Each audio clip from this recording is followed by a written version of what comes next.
Jay for reaching out to me through Patreon and requesting that I take a look at the 2003 South Korean animated film Wonderful Days, also known in the US and the UK as Sky Blue.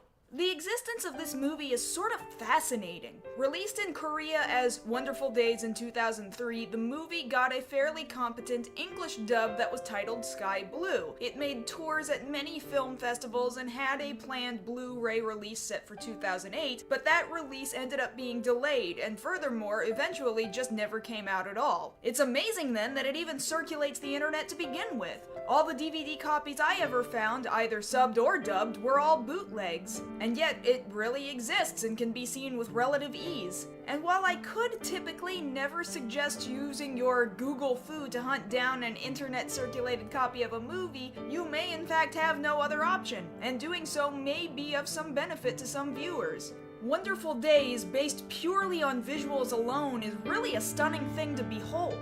I have rarely ever seen mixed media animation really work well and look like one flowing piece of story, but this movie somehow managed to do it, combining CG animation, 2D animation, and the occasional camera footage doctored to look like CG. And what's amazing is that for the most part, aside from the occasional moment here or there, they all look like they belong together. The CG is done strikingly well for a movie that was released in 2003, and the 2D animation is smoother than what I had originally expected based purely on posters and screenshots of the movie.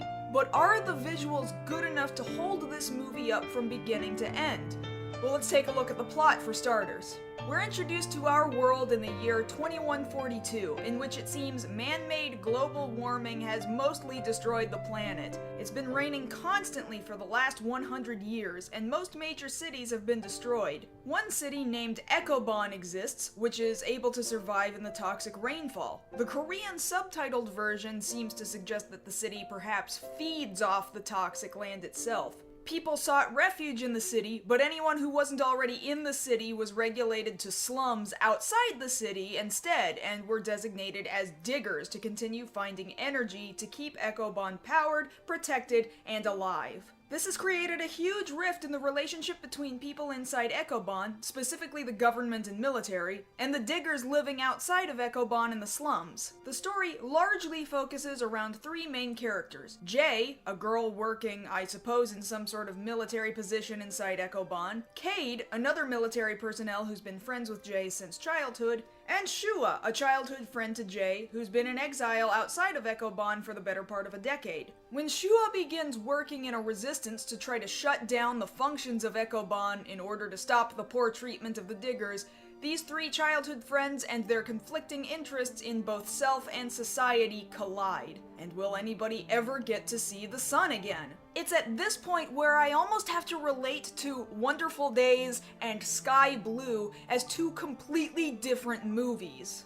While both the Korean film and the English dub have essentially the same plot, the English adaptation features such significant changes in context that it entirely changes character motivations both for individual important characters and for entire societies of people. I watched the English dub of Sky Blue first, hoping that it would have been significant enough for the sake of a review, but when certain character behaviors didn't make much sense, and I came to find that there's an extra 2 minutes of footage in the Korean version of Wonderful Days, that pushed me to try to dig up a subtitled version from the depths of the internet. And what I found was sometimes shockingly different. In many ways, Wonderful Days filled in many holes I saw with Sky Blue. Sky Blue states that the diggers are working to collect carbon to keep Echobon functioning. Wonderful Days specifies it as Echobon directly living off pollution. In fact, one conversation in Korean suggests that the leaders in Echobon plan to destroy the diggers' oil fields, killing many of them in the process, but ensuring Echobon's continued existence for the next 50 years. This same scene in English never brings up this horrific plan at all. In this one particular scene, inside a bar in the slums, Shua is approached by some acquaintances about stealing some expensive goods from Echobon trucks. In Sky Blue, one character says they plan on selling the goods on the black market, which Shua greatly disagrees with. But in Wonderful Days, the black market is never brought up. Instead, the guy organizing the job wants Shua in on it because he considers him a friend and tries to make it sound like it's a noble thing to do because the slums are in a resistance against Ecobon. It doesn't fix his thievery, and Shua dislikes the plan either way, but it makes the thieving group look like jerks a whole lot less. And there's just tons of little differences in conversation. In this scene, where it looks like Shua's just ignoring this blacksmith's question, "Hey, how'd you get half a handcuff anyway?" in the Korean version, he's walking away because the blacksmith asked him to grab something, and he does in fact come back with something in his hands, so he didn't ignore the blacksmith at all. In fact, the blacksmith never asked that question to begin with. The whole conversation is completely different. In this scene of Sky Blue, Shua's adopted brother Woody cries because his brother tells him he's going to have to go away for a while, referencing that he's going to go and try to take down the system that keeps Ecobon alive. But in Wonderful Days, Woody begs Shua not to go away, crying that if Shua goes away, he'll kill himself. Then Shua comforts him and tells him he's not going anywhere. The conversation is completely opposite. And then there's this scene where Cade is just shouting at Jay in Wonderful Days. 어디 가려는 거야? 제이. 제이! But the line is changed and becomes sort of creepy in Sky Blue. Where are you going? Jay, I love you. These differences are numerous throughout the entire hour and a half of the film. It's kind of incredible. And that's not even including the editing differences. This opening scene of Jay driving up to Ecobon on her motorcycle in Sky Blue was actually cut and replaced here from a few minutes later in Wonderful Days, which ultimately confused me about the order in which these two scenes happened and where exactly they took place. There's this scene from when Jay, Shua, and Cade were children, depicting the murder of an Ecobon soldier that's been re-edited in Sky Blue in order to leave ambiguity for about half the movie as to what exactly happened in this situation. It may be the only editing decision I agree with, though, as it makes for a better reveal of what actually occurred and creates better character realization when all the pieces are ultimately put together. But there's changes in musical decision too. One track that comes up a couple of times in both films, titled A Prayer on the original soundtrack, has its lyrics dropped out for its English adaptation in Sky Blue. The soul of a child embraces the lights inside.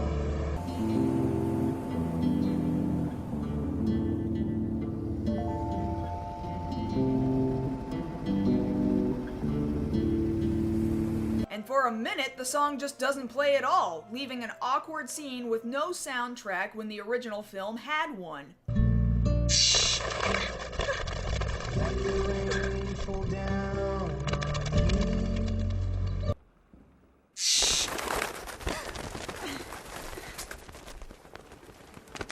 And the decision just doesn't make sense to me when you consider the fact that the song A Prayer has English lyrics. I don't know if this was a licensing problem or what, but it definitely wasn't a language problem. Another song that plays during this club scene, however, might have that argument going for it, as a Korean song plays in the background in Wonderful Days, but a completely different lyricless song plays in Sky Blue.